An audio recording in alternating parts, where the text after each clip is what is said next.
Hey guys, what's going on? It's Michael here from WolfGrowth.com, and what I'm going to show you in this video right here is how you can add your Instagram account to WolfGrowth once you've actually signed up for the software. And what you want to do is you want to head over to wolfgrowth.club, right? And there you'll be able to log in with the login details that you received after you signed up for the software via email. What you want to do then is you want to go straight to Add Account.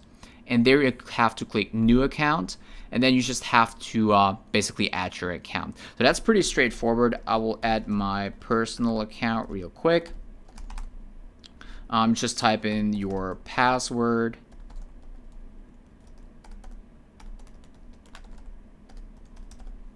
And now that's where some people struggle a little bit. What you want to do is you don't really want to use email. You don't really want to use phone. You want to use browser extension, because right now, these days, obviously, it always depends on Instagram, what they do with the updates and the algorithm. Right now, that's the best way to do it. We created our own browser extension that allows you to download your cookies, save them on your PC, and then upload them to the software so you can just log in.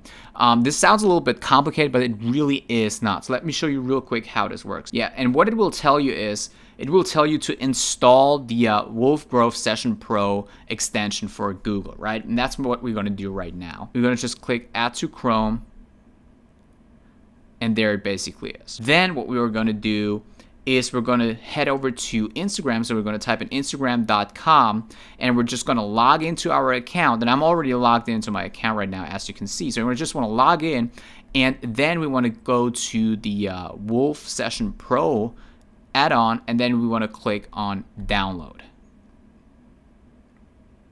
Right, and as you can see right here, it actually downloaded the file. Right, it's a DAT file, it's a cookie file, and what we're going to do right here is we're going to just upload that file to WolfGrowth. Right, and now we click confirm. Now, obviously, it takes a little while to load, and we successfully connected the Instagram account to WolfGrowth, and now we can start viewing massive amounts of stories and do all of these neat little things, okay?